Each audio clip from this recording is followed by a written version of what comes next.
L'enveloppe était encore chaude de mes mains quand je l'ai glissée dans la poche de ma veste. 2 semaines de quart de nuit, 2 semaines de jambes endolories et d'yeux brûlants à cause des doubles journées. Et je voulais savourer cet argent juste une seconde avant qu'il ne disparaisse entre d'autres mains. Je suis entrée dans la cuisine, le chèque plié en deux, Noah tirant doucement sur ma manche. « Maman, on peut acheter des crêpes demain ?» a-t-il demandé, sa petite voix pétillante d'espoir. J'ai souri, lui et ébouriffé les cheveux. « On verra, mon chéri. » Mais mon sourire s'est estompé dès que maman a levé les yeux de la cuisinière. Ses yeux se sont plissés comme si elle pouvait voir à travers le tissu de ma veste. « Où est-ce » a-t-elle exigé. J'ai cligné des yeux. « Où est quoi ?» Elle s'est retournée, la poêle encore dans la main, la graisse crépitant derrière elle. « Ne fais pas l'idiote avec moi. Ton chèque. C'est le 1er du mois. Tu connais les règles. S'il vous plaît, abonnez-vous à notre chaîne et dites-nous en commentaire d'où vous regardez cette vidéo. » Ma poitrine s'est serrée. Les règles. Depuis que j'étais assez vieille pour travailler, chaque euro que je gagnais m'était arraché avant même que je ne puisse y respirer dessus. Pas pour le loyer, pas pour la nourriture, mais pour Chloé, l'enfant doré qui n'avait pas travaillé un seul jour de sa vie. J'ai hésité, ma main effleurant l'enveloppe dans ma poche. J'ai besoin de celui-ci, maman. Juste cette fois. Les chaussures de Noah tombent en morceaux. Il a besoin de lait. Et le bruit du métal frappant la chair est survenu avant même que je ne réalise qu'elle avait frappé. La douleur a explosé dans mon dos, chaude et vive, la poêle résonnant dans mes oreilles. J'ai titubé en avant, me rattrapant à peine au comptoir. Maman, j'ai haleté. Son visage s'est déformé, ses lèvres retroussées. N'ose pas garder ce qui appartient à cette famille. Chaque euro que tu gagnes est pour ta sœur, pas pour toi. Tu n'es rien sans nous. Noah a crié, courant vers moi. Mais je me suis agenouillée rapidement, le serrant contre moi, le protégeant de sa fureur. Ça va, mon chéri. Ça va, ai-je murmuré, bien que la douleur dans mon dos faisait trembler chaque mot. Depuis le couloir, la voix de Chloé résonnait comme une clochette, vive et amusée. Dieu, maman. Elle a vraiment essayé de le garder. C'est pathétique. Elle est entrée d'un pas nonchalant, ses cheveux parfaits rebondissant, son pyjama en soie intact par l'effort. Elle a cueilli une fraise dans le bol sur le comptoir et l'a mise dans sa bouche. Honnêtement, tu aurais dû la frapper plus fort. Peut-être qu'elle aurait appris sa place. Maman a souri, agrippant toujours la poêle, la graisse sifflant derrière elle. Ne t'inquiète pas, elle le donnera. Je me suis levée, me forçant à me redresser malgré la douleur brûlante. Chloé n'en a pas besoin. Elle a tout. Elle a tout eu toute sa vie. Chloé a levé les yeux au ciel, jetant la tige verte à la poubelle. Parce que je le mérite. Toi. Tu es juste un entraînement. Tu existes pour que je brille davantage. Papa l'a dit lui-même. Mes mains tremblaient, non pas de peur, mais d'une rage si profonde qu'elle me donnait le vertige. Noah s'est accroché à ma jambe, son petit visage enfoui dans mon jean. Maman s'est avancée, sa voix baissant, le venin épais. Ne me fais pas répéter. Donne-le, sinon la prochaine fois, je ne m'arrêterai pas à ton dos. La pièce était silencieuse, à l'exception du crépitement de la graisse. Les faibles sanglots de Noah et mon propre cœur battant dans mes oreilles. J'ai lentement sorti l'enveloppe de ma poche, mais je ne la lui ai pas donnée. Je l'ai tenue fermement dans ma main, mes jointures blanches. Un jour, ai-je dit doucement, ma voix ferme. Vous regretterez chaque euro que vous m'avez volé.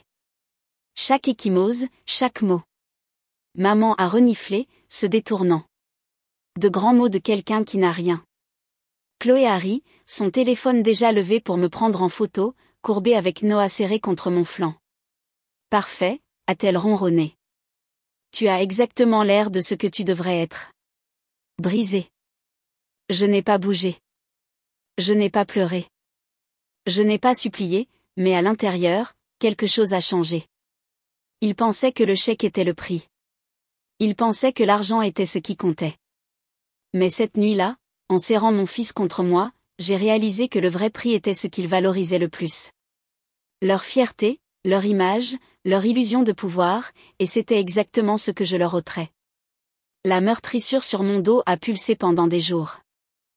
Chaque fois que je me baissais pour prendre Noah, chaque fois que je me penchais pour lasser mes chaussures, la douleur me rappelait la poêle s'écrasant sur moi.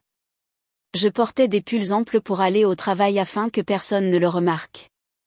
Je me disais que je n'avais pas le temps pour la pitié. Quand je rentrais de mes quarts, maman était toujours à table dans la cuisine.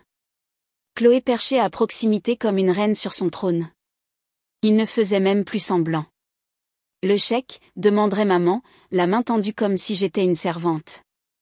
Si j'hésitais, Chloé soupirait dramatiquement. Dieu, elle est lente. Imagine penser qu'elle mérite de garder un centime alors que j'ai besoin de robes pour la fête de l'entreprise de Tyler. Maman ajoutait son poison, aussi naturel que la respiration. Ta sœur est le visage de cette famille. Nous investissons en elle car elle peut vraiment réussir. Toi. Tu n'es que de la main-d'œuvre. J'avalais tout en silence. Je leur tendais les enveloppes, chaque odeur de ma sueur et de mes os endoloris disparaissant dans leurs mains tandis que Noah et moi nous contentions des courses les moins chères et de chaussures qui se déchiraient aux coutures. Mais chaque fois que je baissais la tête, je regardais aussi. J'ai remarqué comment papa, quand il était à la maison, aboyait sur l'importance de Chloé, mais ses yeux clignaient quand les factures s'empilaient sur le comptoir. J'ai remarqué comment maman se vantait auprès des voisins d'avoir élevé une princesse, mais son sourire se fissurait quand ses voisins demandaient pourquoi je vivais toujours là. Et j'ai remarqué le désespoir de Chloé quand elle postait des photos en ligne. Des centaines d'entre elles, tout sourire et paillettes. Pourtant, elle vérifiait chaque commentaire comme si sa vie en dépendait.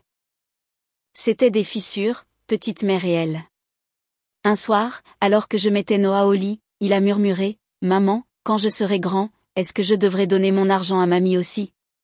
Ma poitrine s'est serrée. Je lui ai embrassé le front, forçant ma voix à ne pas se briser. Non, mon chéri. Jamais. Ce fut le moment où j'ai su que cela ne pouvait pas être seulement à propos de moi. Cela devait s'arrêter. Pas demain. Pas un jour. Mais bientôt. Parce qu'ils ne me brisaient plus seulement. Ils essayaient de le briser aussi. Le point de rupture est arrivé au dîner, 2 semaines plus tard. Nous étions assis à table, Noah se balançant doucement les jambes à côté de moi. Papa avait ramené à emporter, plaçant des boîtes devant tout le monde, mais glissant le plus petit contenant, à peine suffisant pour un enfant, devant moi. Pour le chien, a-t-il marmonné. Chloé a tellement ri qu'elle s'est étouffée avec son soda. Maman a souri, tapotant la main de Chloé. Ne gaspille pas ta nourriture, mon cœur, en riant. Elle a l'habitude des restes. J'ai dit, rien. J'ai juste regardé l'assiette de Noah, pleine et intacte, puis la mienne, et j'ai fait un choix. J'ai fait glisser ma nourriture vers lui, en souriant. Mange, mon chéri. Papa a claqué son poing sur la table. Tu vois, même ta nourriture ne t'appartient pas. Tout ce que tu touches appartient à quelqu'un d'autre. Habitue-toi Y. Chloé s'est penchée en arrière, souriant. Honnêtement, maman, tu aurais dû la frapper encore. Peut-être qu'elle apprendrait enfin. Les rires ont repris, rebondissant sur les murs. Mon dos brûlait d'une douleur fantôme, mes poings serrés sous la table. Mais ensuite, alors que le son de leur rire emplissait la pièce, quelque chose en moi s'est mis en place. Pas la colère, pas les larmes, quelque chose de plus froid. J'ai levé la tête et j'ai souri. Pour la première fois depuis des années, j'ai souri directement à eux. Cela les a surpris. Les rires ont faibli. Le sourire de Chloé a vacillé. La fourchette de maman s'est figée à mi-chemin de sa bouche. Les yeux de papa se sont plissés. De quoi diable souris-tu, a-t-il grogné. Je me suis penchée en arrière sur ma chaise, la petite main de Noah dans la mienne. Rien, ai-je dit doucement. Je pense juste à comment les choses changent. Il ne le savait pas encore, mais j'avais déjà décidé que le prochain chèque ne finirait pas dans la main de maman. La prochaine échymose ne tomberait pas sur mon dos. Le prochain rire ne serait pas à mes dépens parce que je n'allais pas récupérer mon argent. J'allais récupérer tout ce qu'ils aimaient. Le jour du prochain chèque est arrivé comme une tempête que j'attendais. Mais cette fois, au lieu de glisser l'enveloppe dans ma poche, je l'avais déjà partagée, la moitié soigneusement déposée sur un compte que j'avais ouvert au nom de Noah, l'autre moitié pliée serrée dans ma veste. Je suis entrée dans la cuisine, la petite main de Noah tenant la mienne. Maman était assise à table.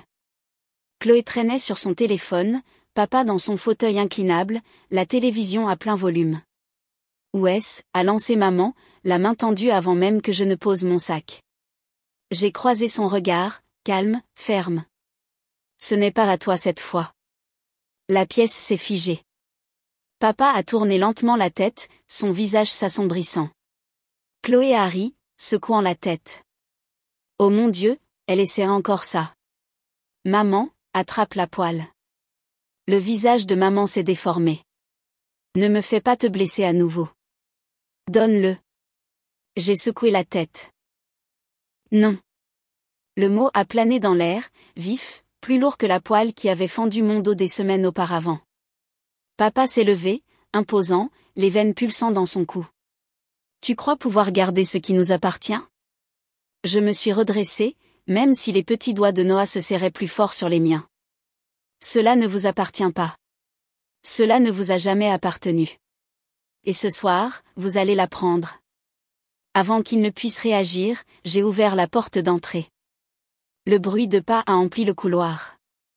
Un par un, les voisins ont commencé à entrer dans la maison. Invités par moi, attirés par les promesses d'un dîner de famille. Des gens qui avaient entendu leur rire, qui avaient murmuré leur pitié, qui m'avaient vue meurtrie et silencieuse, mais qui n'avaient jamais connu la vérité. Les yeux de Chloé se sont écarquillés. C'est quoi ce bordel? J'ai posé l'enveloppe sur la table devant maman. Tu veux mon argent? Vas-y, prends-le. Mais dis-leur, dis à tout le monde ici pourquoi c'est à toi. Dis-leur pourquoi ta fille travaille en double pendant que tu es assise là et que tu la traites de bonne à rien. Dis-leur pourquoi ton enfant doré n'a pas levé le petit doigt pendant que tu me voles. Des murmures ont parcouru la foule. Les voisins se sont décalés mal à l'aise, leurs yeux passant de mes parents à moi. Le visage de maman est devenu pâle. Comment oses-tu les faire venir ici, a rugi papa, frappant la table. C'est notre maison. Mais avant qu'il ne puisse finir, la petite voix de Noah a retenti, tremblante mais claire. Mamie a frappé maman avec une poêle. Grand-père a ri. Des halètements. Un silence. Les regards sont devenus vifs, jugeants, pas sur moi, mais sur eux. Chloé s'est levée d'un bond, désespérée. Elle ment. Elle déforme tout. J'ai sorti le coup final. Pas des ecchymoses, pas des photos, mais les propres mots de Chloé enregistrés sur mon téléphone des semaines plus tôt, quand elle se vantait auprès de son amie que j'étais gardée juste pour la faire briller davantage. J'ai appuyé sur play. Sa voix moqueuse a rempli la cuisine, parce que je le mérite. Toi. Tu es juste un entraînement.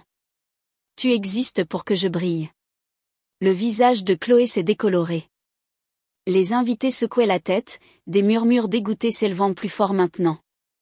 Tyler, son petit ami, que j'avais spécifiquement invité, se tenait derrière, la mâchoire serrée. Il n'a rien dit. Il n'avait pas besoin. Le regard dans ses yeux en disait assez. Le piédestal de Chloé s'était écroulé. Maman a essayé de parler, sa voix se brisant. Ce n'est pas comme ça. Mais personne n'écoutait. Papa a saisi l'enveloppe, ses mains tremblantes, l'ouvrant pour prouver un point. Mais au lieu de billets, ce qui s'est déversé sur la table, ce furent des bouts de papier, des reçus déchirés, des tickets de caisse froissés, du papier sans valeur. J'ai souri, serrant Noah contre moi. C'est ce que vous m'avez toujours donné. Des restes sans valeur, et maintenant c'est tout ce que vous obtiendrez jamais de moi. La pièce a explosé, les voisins chuchotant, certains sortant dégoûtés, d'autres secouant la tête. Tyler a tourné le dos à Chloé et est parti sans un mot. Papa s'est effondré sur sa chaise, le visage rouge et tremblant.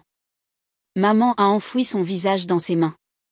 Chloé a crié, mais personne ne s'en souciait. Et moi? Je suis sortie par la porte d'entrée avec Noah dans les bras, Antoine m'attendant avec la voiture. Pour la première fois, je n'ai pas quitté les mains vides.